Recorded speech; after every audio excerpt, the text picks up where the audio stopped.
Ассалаумағалейкум қазақ елі. Біз міне еңбекші Қазақ ауданының жұмыспен қамту орталығына келдік. Тұрғындардың шағымы бойынша атаулы әлеуметтік көмек бойынша. Жақсы, оның бәріне Анапия мырза, оның бәріне заң бар, жарияланған. Көз ашық көкірегі ояу адам нетеді ғой, көріп оқып алады ғой. Бәрі жариялы түрде ғой. Рахмет, енді сіздерге бір айтайын деген құрметті әріптестер, тыңдауға шақырып отырсыздар. Тыңдауға негіз болған менің депутаттық сауалым өткенде 5 мамыр күні жолдаған болатын сіздерге. Енді бұл жиын ашық болу үшін мына өзімнің сайлаушыларым бар, жаңағы шағымданып отқан отбасылар бар. Өзімді жаңағы видеоға сол үшін тіркеп отырмын осы жерде. Ендігі мәселе бүгінгі жиын жай ғана бір формалды есеп емес, нақты жауапкершілік пен әділеттілікке қатысты мәселе ғой. Ауыл тұрғындарының айтуы бойынша жаңағы біреулердің жағдайы жақсы, АСП жаңағы әлеуметтік көмекті алып отыр, біреулер мысалға ала алмай отыр деген сияқты. Сол жаңағы бірнеше сұрақтар қойған болатын мен өзімнің депутаттық сауалымда. Жалпы тағайындау критерийлерін жаңа сіз осы жиынның алдында бәрін оны қысқаша айтып бердіңіз. Енді ол жалпы мен тағы бір сұрақтарым бар еді, түртіп алсаңыздар өздеріңізге бірнеше сұрақ қойып тастаймын мен бірден. Жалпы депутаттық сауалға жауап қашан дайын болады? Енді жазбаша түрде, міндетті түрде жауап берілу керек қой, одан кейін. Мен аяғына деген айтып, сіздің депутаттыққа мынаған хаттама толтырылады, асыл кешіріңіз. Хаттамадан кейін қазір кішкене қол қойылып. Жақсы. Содан кейін заң аясында мерзімде міндетті түрде сіздің көрсеткен мекенжай сіздің атыңызға жауап дайындалады. Соның түпнұсқасын сізге береміз де, соңыз түпнұсқасын жауапты алдым деп. Бұның бәрі жаңағы мынандай немен келеді. Жақсы, одан кейін мен тізім сұратқан болатын, ол тізім беріледі ғой, әлде сіздер жеке мәліметке байланысты деп бермейсіздер? Бере алмаймыз. Енді қараңыз, жеке мәлімет, персональные данные деп жатады ғой.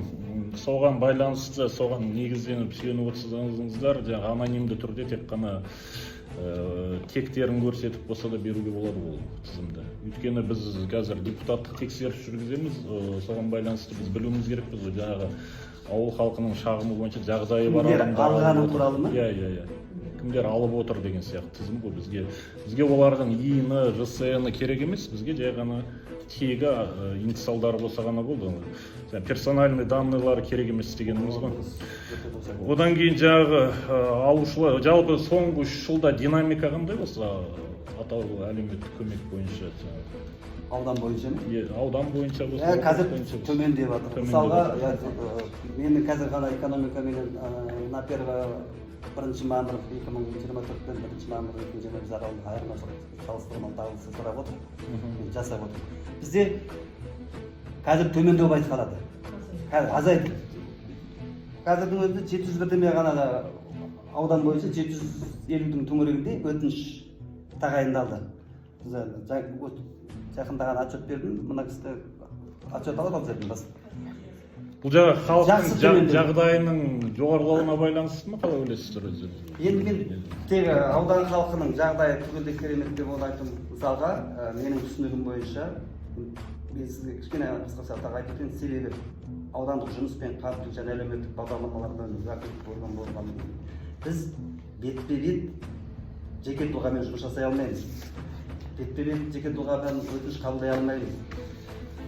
Жаңағы өтініш беруші үміткерлер үкімет порталы арқылы бере алса береді, болмаса әр ауылдық округтердің әкімдіктеріне барады, сөйлем болмаса уәкілетті орган атаулы әлеуметтік аудан мәнсап орталығы осы кісілермен қалады. Менің өз түсінігім, біздің түсінігім бойынша халықтың жағдайы бір жағынан 100% деп айта алмасам да, тұрақты жұмыстар тауып істеп, жаңағы курстарға курстармен түрін жасалмайды. Мен кім қанша курс оқыды деп айта алмаймын. Есептермен білмеймін. Аудан мәнсап орталығы халық жаңағы жұмысқа тұрып деген сияқты мысалы мәліметтер бар, тұрақты жұмыстар. Енді негізінде отбасында жаңағы еңбекке қабілеті бар адамдар қазір қарап жатыр деп айта алмаймын. Түзеліп келе жатыр. жақсы рахмет. Ендігі мәселе мына жаңағы әлеуметтік көмек тағайындау комиссия құрылады ғой, әлі әр ауылдық округта бола ма? Ол комиссияны кім құрады? Атаулы әлеуметтік көмек туралы әр ауылдық округтердің әкімдерінің өкімімен учаскелік комиссия құрылады. Жаңағы Алматы облысының әкімдігінің жаңағы учаскелік комиссиялар туралы ереже бекіту туралы қаулысына сәйкес осының басшылығы жұмыс жасайды. Сонымен өздері әр әкімдік оларды ережеде көрсетеді, кімдер кіре алады, қанша адамнан тұрады деген сияқты. Сонымен әр ауылдық округтың әкімдері өкімменен комиссиялар құрады өздері. Енді оны біз ішкі саясатын араласамыз. Одан кейін соңғы бір сұрақ, тізім не себепті жария емес, халық ашық болу керек емес пе деймін да, бұл жалпы әлеуметтік көмек деген бір құпия емес пе, мемлекеттік құпия емес, неге жария? Ол енді қараңыз, наразылығы содан туып отыр. Жоқ, мен жаңа бір айтып өтейін деп отырғаным, мына жерде біз енді әр отбасының тағайындалған атаулы әлеуметтік көмектің сомасы туралы Светлана Юрьевна вопрос.